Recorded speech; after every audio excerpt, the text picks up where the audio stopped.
Les frères Elric. Edward, l'aîné de 15 ans, alchimiste d'état surnommé le Full Metal Alchemist, avec son bras et sa jambe en automail. Et Alphonse, 14 ans, dont l'âme est scellée dans une armure massive de 2 mètres, arrive à Raccoon City par un caprice du destin. Peut-être est-ce une transmutation ratée qui les a transportés ici, ou ils poursuivent une rumeur sur une pierre philosophale cachée dans cette ville maudite. Ils poussent la grille du Raccoon Police Department, le RPD, un bâtiment gothique imposant, avec sa statue de déesse au centre du hall. L'air est lourd, d'une odeur de pourriture et de sang. C'est le commissariat classique de Resident Evil 2.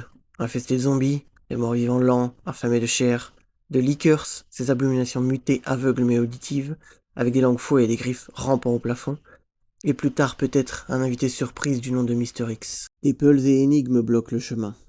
Valves, statues à déplacer, clés à trouver. Le but, s'échapper vers le parking souterrain, puis les égouts, en évitant ou en éliminant les menaces. Arrivé dans le hall principal, Ed et Hal entrent, armes au poing. Ed a son bras automail, prêt à transmuter. Hal ses poings massifs.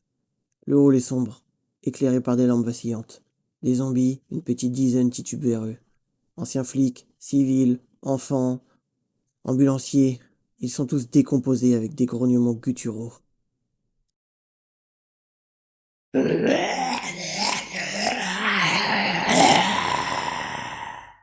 Ed claque des mains et touche le sol. Une transmutation rapide crée un mur de pierre qui surgit du marbre, bloquant 3 zombies et les écrasant contre le plafond. Ha! Prenez ça, tas de viande pourrie! S'exclama-t-il d'une voix résonnante. Hal, plus prudent, attrape un zombie par la tête et l'écrase d'un coup sec. Pas de morsure possible sur son armure. Les frères se coordonnent. Hal charge comme un tank, fracassant les crânes avec des coups de poing qui envoient les corps voler à travers les fenêtres. Ed transmute des lances au sol pour empaler les autres. Pas de balles gaspillées ici. La chimie est infinie tant qu'il y a de la matière. Il remarque des traces de sang menant au couloir ouest et est. Hal ramasse un journal abandonné. Virus T? Umbrella? Ed hausse les épaules. On s'en fout, on trouve une sortie et on rentre à Centrale. Il verrouille la porte principale, derrière eux pour bloquer d'éventuels renforts zombies de la rue. Exploration du couloir ouest et première rencontre avec un liqueur. Ils avancent vers le bureau des opérations ouest. Ou un zombie isolé, peut-être Marvin infecté, J. Ed le finit d'une transmutation en le scellant dans un bloc de béton.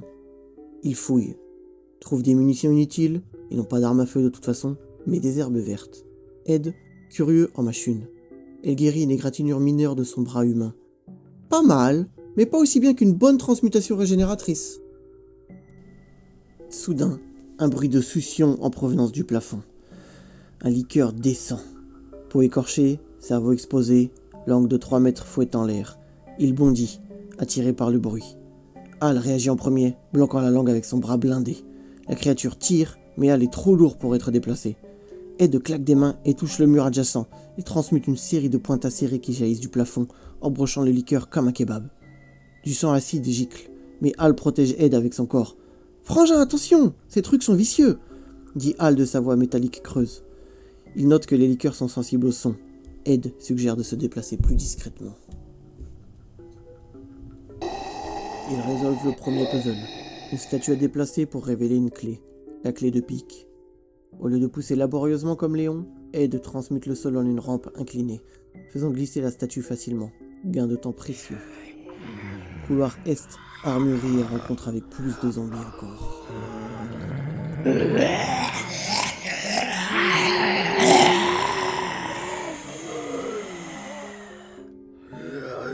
Direction l'est, plus de zombies, dont des groupes dans les salles d'interrogatoire.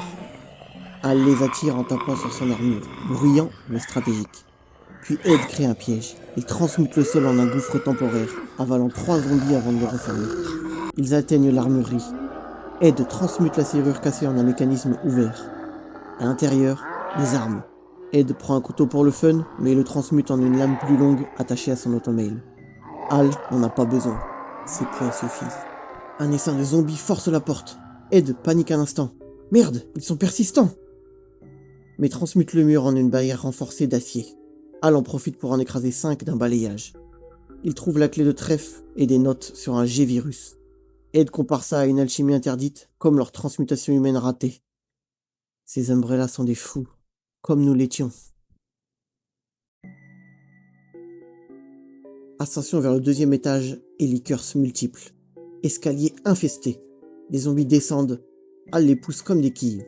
Ed suit en transmutant les marches endommagées pour éviter les chutes. Au 2e étage, la bibliothèque avec son puzzle d'horloge et de livres. Ed, génie, les résout vite en transmutant les engrenages directement pour aligner les mécanismes. Pas besoin de chercher des pièces détachées. Mais là, 2 lickers rampent sur les étagères. L'un fouette sa langue vers Ed, les raflant à la jambe automail. Pas grave, mais dangereux. Ed riposte en transmutant un livre en une bombe alchimique primitive, mélange de poudre et d'air compressé, l'explosant au visage du liqueur. Hal attrape le second et le broie contre le mur, son armure résistant aux griffes. « Ed, tu vas bien ?»« Ouais, juste une égratignure. » Ces trucs me rappellent les chimères de Tucker. Confrontation avec Monsieur X et descente vers le sous-sol. Le sol tremble. Monsieur X, le tyran en manteau, défonce une porte. Immense, de plus de 2,50 m. Invincible. Il charge Ed, qui esquive de justesse. « Qu'est-ce que c'est que ce monstre ?» Hal s'interpose, bloquant un coup de pied qu'il envoie valser contre un mur. Son armure craque, mais tient. Ed claque des mains et touche le sol. Il crée un pilier qui surgit et propulse Monsieur X au plafond. Le tyran retombe furieux et poursuit. Course-poursuite dans les couloirs. Mr. X défonce les murs, insensible aux transmutations mineures. Sa peau se régénère. Ed crée des pièges. Murs qui s'effondrent, sol qui s'ouvre. Mais Mr. X les traverse. Hal le ralentit en le plaquant, ses poings laissant des bosses sur le super mutant. Finalement, Ed transmute une valve à gaz en explosion contrôlée, enterrant Monsieur X sous des débris, temporairement. Ça ne tuera pas, mais on gagne du temps. Allez, fuyons! Ils descendent au sous-sol, parking et cellules. Plus de zombies et un lickers. Ed les gèle en transmutant l'humidité de l'air en glace autour de lui. Très créatif. Ils résolvent le pulse du parking en un clin d'œil et ils essaient de s'échapper maintenant. Ils atteignent la sortie vers les égouts. Mr. X réapparaît pour un dernier assaut. Il attrape Hal par le casque, qui riposte d'un uppercut qui arrache le chapeau du tyran. Ed, dans un moment de génie, touche le sol et transmute une cage massive autour de Mr. X, l'emprisonnant en fusionnant le béton avec le métal des voitures. Le tyran hurle, mais il s'enfuit. C'est leur seule chance. Et voilà, ils ont réussi à s'échapper du commissariat. Du coup, à la réponse, est-ce qu'ils peuvent s'échapper du commissariat, les frères Elric? Oui, absolument. Et plus facilement, beaucoup plus facilement que Claire et Léon, par exemple. Avec l'alchimie, la force surhumaine d'Hal et l'ingéniosité d'Ed, transforme le commissariat en terrain de jeu, tout simplement.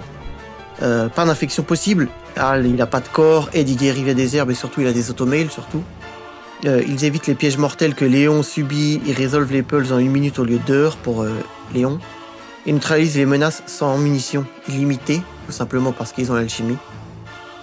Temps total à peu près 1h30 contre des heures pour Léon. Une fois dehors, ils transmutent un portail ou appellent de l'aide.